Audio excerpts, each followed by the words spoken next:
Je suis Olivia Huguin, je suis je fais partie de la société Blue Morpho, qui est donc un accélérateur d'innovation basé à Paris et en Allemagne. Et nous sommes donc partenaires de ce projet Smarties, qui fait partie des Digital Innovation Hubs, et qui est donc un programme d'accélération qui vise à encourager l'adoption des flexibles électroniques, de l'électronique flexible, dans des produits qui sont donc non digitalisés. Je sais pas si... Donc, l'objectif de Smarties, le consortium est composé de centres de recherche et d'accélérateurs d'innovation comme Blue Morpho. L'idée, c'est vraiment de proposer à des sociétés d'intégrer, de développer de nouveaux marchés et de nouveaux produits grâce à l'adoption de l'électronique flexible et donc en ajoutant des fonctionnalités nouvelles à des produits déjà préexistants. Donc si vous cherchez de nouvelles fonctionnalités pour des produits que vous avez déjà dans votre compagnie, si vous cherchez des produits, si vous cherchez de la légèreté, de l'intelligence, une esthétique facile, une nouvelle esthétique, si vous avez besoin de matériaux flexibles, étirables, transparents, si vous voulez travailler sur n'importe quel matériau, sur du polymère, du bois, des textiles, n'importe quel... vous avez un large choix de substrats. Et si vous n'avez pas la solution dans l'électronique classique, l'électronique imprimée, l'électronique flexible peut être une solution pour vous. Et c'est le but de ce consortium. Pour vous donner une idée, parce qu'on s'est rendu compte, le projet existe depuis 1 an, on s'est rendu compte que l'électronique flexible, ça ne parlait pas à tout le monde. Donc l'objectif, on a ciblé quelques secteurs applicatifs pour lesquels l'électronique flexible peut apporter des solutions intéressantes. Il y a notamment, nous avons pris ici l'exemple du packaging. Le consortium vous propose aujourd'hui un certain nombre de solutions qui vous permettent d'intégrer soit de la lumière, soit de l'intelligence, enfin toutes sortes de capteurs dans vos packaging, quel que soit le matériau que vous utilisez. C'est vrai aussi, cette diversité d'applications possibles et de fonctionnalités possibles à rajouter sur vos packaging, elle existe aussi dans le secteur du bâtiment. L'électronique flexible vous permet de produire de l'énergie, de mettre des capteurs dans tous vos matériaux de construction qui vous permettent, par exemple, de contrôler la qualité de l'air, la température, le taux d'humidité. Vous avez toute une palette de fonctionnalités que vous pouvez rajouter à des produits qui, jusqu'à présent, étaient des produits inertes. Donc on a pris un dernier secteur applicatif qui est le secteur des textiles, tous les wearables, tout ce qui est aussi dans le secteur de la santé, tous les capteurs qui vous permettent de rajouter, encore une fois, des nouvelles fonctionnalités à des produits déjà préexistants. Il y a beaucoup d'applications dans le secteur de la santé et du bien-être, bien sûr. Mais on voit que l'imagination, c'est votre imagination qui sera la limite. Le consortium, vous pourrez trouver sur le site internet de Smarties, le consortium vous propose plus de 35 solutions électroniques. Donc l'objectif du consortium, ça n'est pas de refaire de la recherche et développement. Donc si vous êtes des centres on a déjà eu des questions posées par des centres de recherche et développement. L'objectif de ce projet, ce n'est pas ça. Aujourd'hui, il y a des solutions qui sont en ligne qu'on vous propose et on vous propose de construire avec vous un nouveau démonstrateur à partir de ces solutions qui sont déjà disponibles. Donc la mission du consortium, c'est de vous accompagner depuis la définition de votre projet, du démonstrateur que vous voulez mettre en place, la construction de votre business case, la définition de la différenciation de votre produit.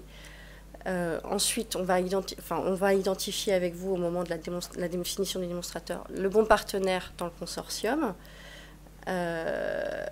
Et ensuite, on va construire avec vous votre démonstrateur, votre stratégie d'accès au marché et éventuellement, pas éventuellement, mais décider avec vous si vous avez besoin d'un accompagnement financier, si c'est recherche d'investisseurs, recherche de prêts complémentaires.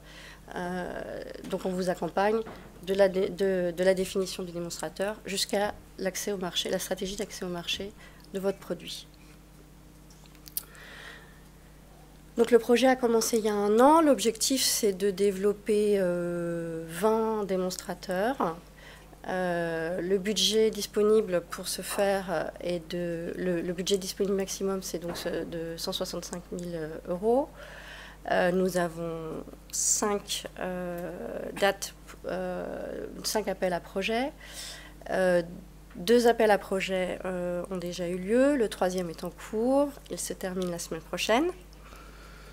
Et les 2 autres appels à projets auront lieu l'année prochaine, sachant qu'entre le moment où votre projet est déposé, le consortium se donne 1 mois pour évaluer chaque candidature et qu'ensuite, chaque projet, le développement de chaque projet va durer entre 9 mois et 1 an.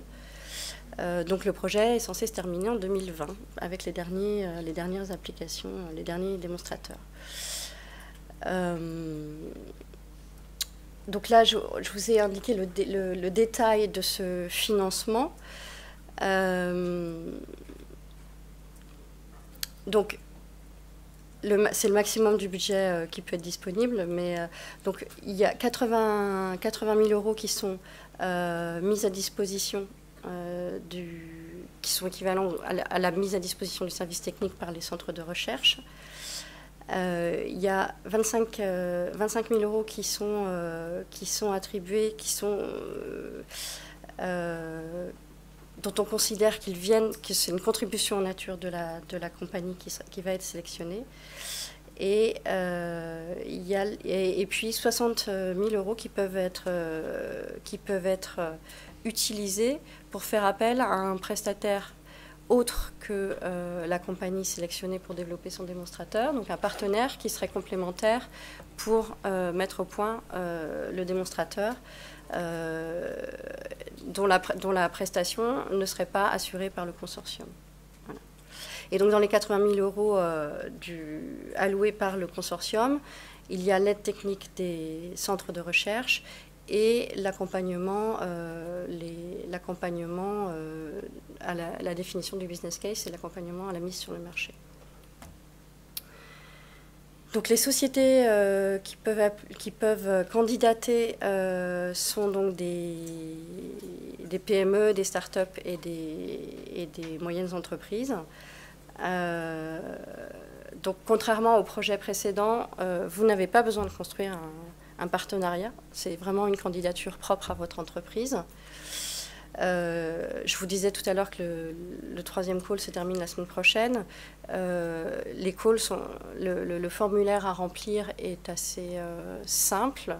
La Commission européenne et tous les projets ont fait beaucoup d'efforts, comme vous l'avez vu ce matin, beaucoup d'efforts pour simplifier les procédures. Donc si vous avez déjà un projet en tête, la date de la semaine prochaine n'est pas, à mon avis... Enfin, vous pouvez le faire d'ici la semaine prochaine, c'est assez simple, vous verrez sur le site, c'est plutôt simple. Donc, vous pouvez être une société déjà familière de la technologie ou pas du tout. Vous n'avez pas besoin d'avoir en interne de compétences en électronique ou au contraire. L'objectif du consortium, c'est aussi de réussir à apporter cette technologie à des sociétés et à des produits qui ne sont pas du tout familiers de cette techno. Donc ça ne doit pas être un frein du tout à votre candidature.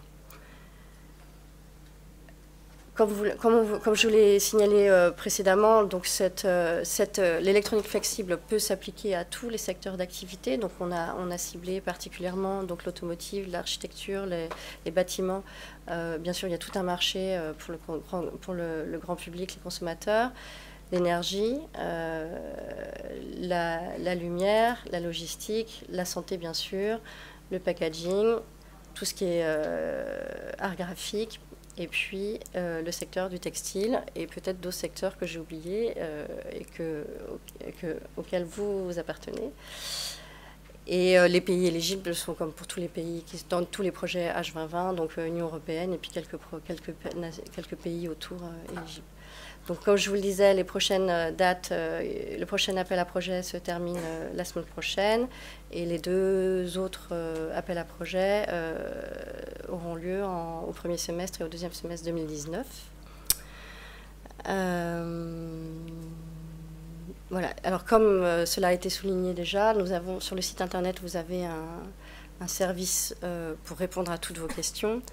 Dans les 2 précédents calls, nous avons effectivement remarqué que très peu de sociétés qui candidataient avaient précédemment pris contact avec ce service d'aide.